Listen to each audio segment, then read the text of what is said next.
Last year, I spent 6 months participating in what I was told was a psychological experiment.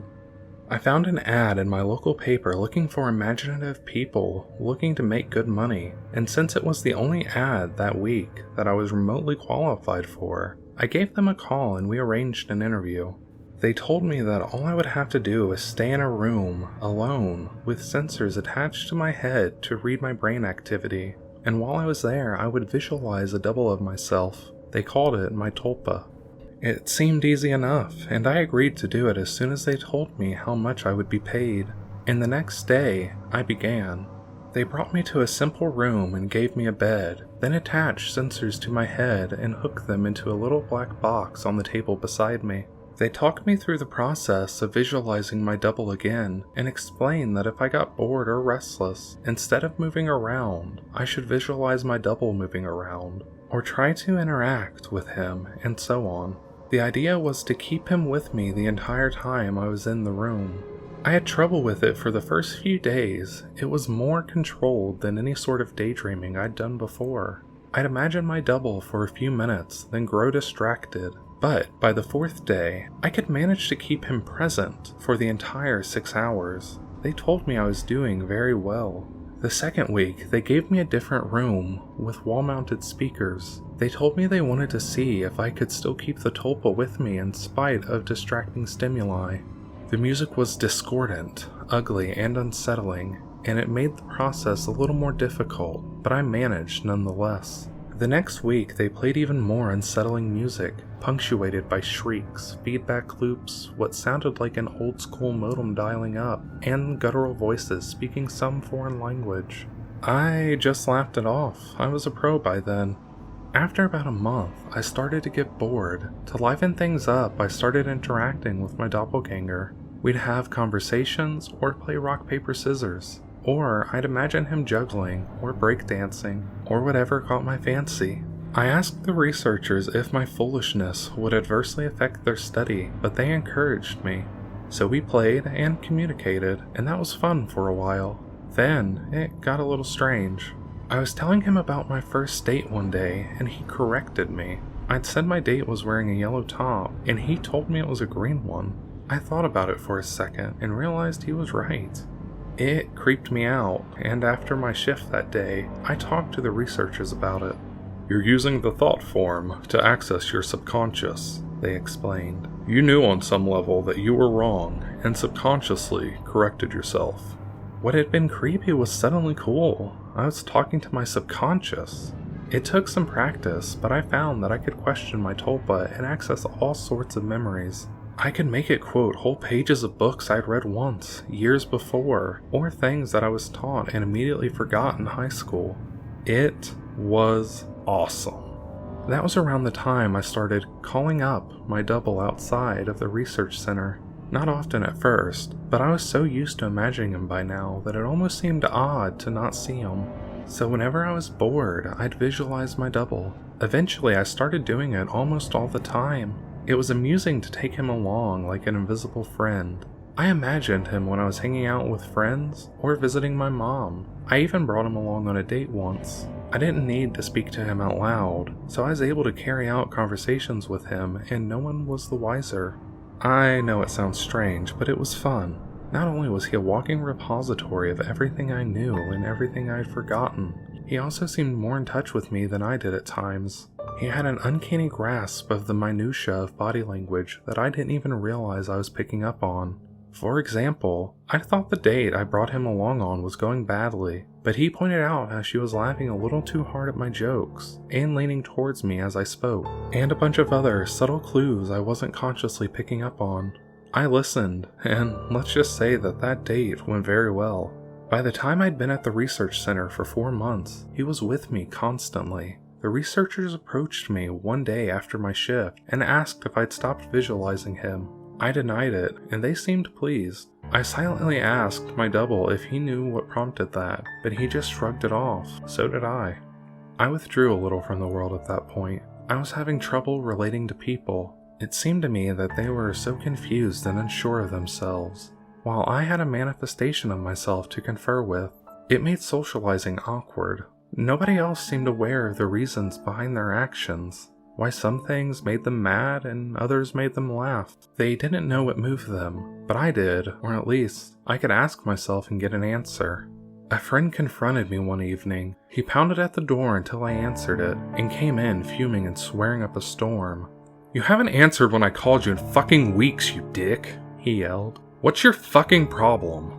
I was about to apologize to him, and probably would have offered to hit the bars with him that night, but my Tulpa grew suddenly furious. "Hit him," it said, and before I knew what I was doing, I had. I heard his nose break. He fell to the floor and came up swinging, and we beat each other up and down my apartment. I was more furious then than I had ever been, and I was not merciful. I knocked him to the ground and gave him 2 savage kicks to the ribs.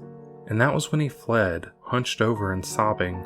The police were by a few minutes later, but I told them that he had been the instigator, and since he wasn't around to refute me, they had to let me off with a warning. My Tulpa was grinning the entire time. We spent the night crowing about my victory and sneering over how badly I'd beaten my friend. It wasn't until the next morning, when I was checking out my black eye and cut lip in the mirror, that I remembered what had set me off. My double was the one who'd grown furious, not me. I had been feeling guilty and a little ashamed, but he goaded me into a vicious fight with a concerned friend. He was present, of course, and knew my thoughts. "You don't need him anymore. You don't need anyone else," he told me, and I felt my skin crawl. I explained all this to the researchers who employed me, but they laughed it off. "You can't be scared of something that you're imagining," one told me. My double stood beside him and nodded his head, then smirked at me. I tried to take their words to heart, but over the next few days I found myself growing more and more anxious around my Tulpa, and it seemed that he was changing. He looked taller and more menacing. His eyes twinkled with mischief, and I saw malice in his constant smile. No job was worth losing my mind over, I decided. If he was out of control, I'd put him down. I was so used to him at that point that visualizing him was an automatic process, so I started trying my damnedest not to visualize him. It took a few days, but it started to work somewhat.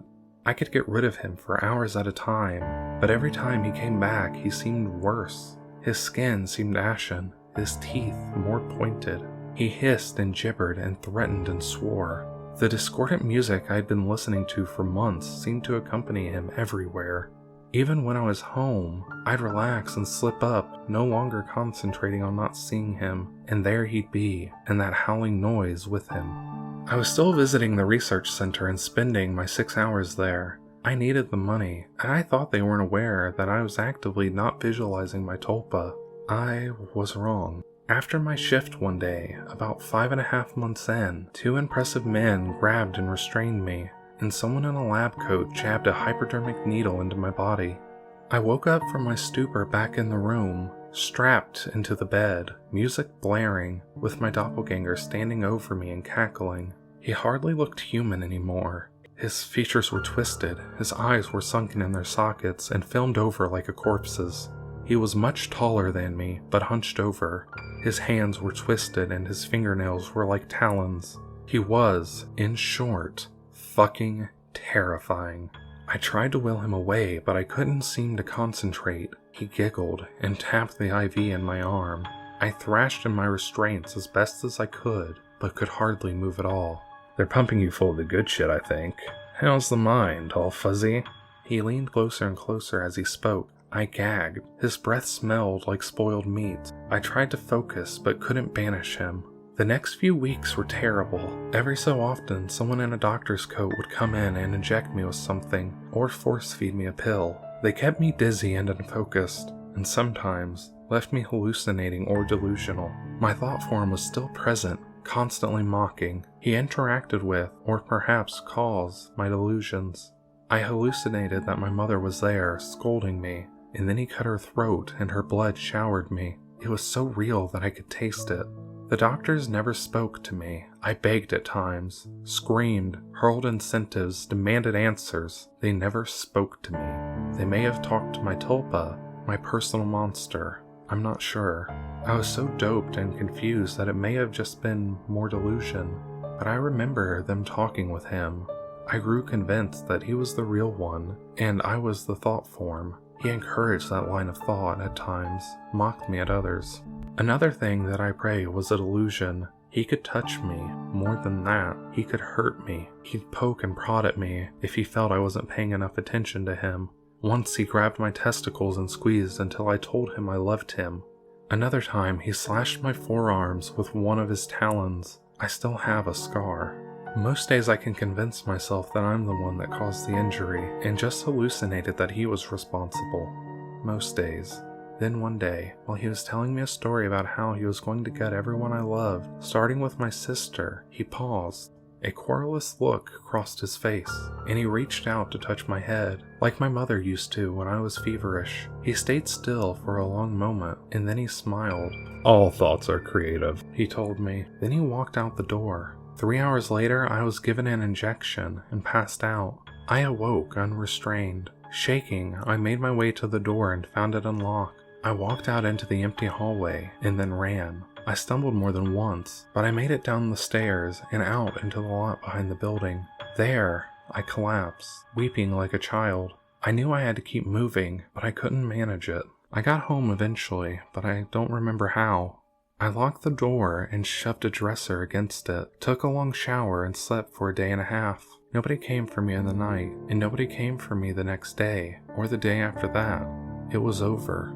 I'd spent a week locked in that room, but it had felt like a century. I'd withdrawn so much from my life beforehand that nobody had even known I was missing. The police didn't find anything. The research center was empty when they searched it. The paper trail fell apart. The names I'd given them were aliases. Even the money I'd received was apparently untraceable.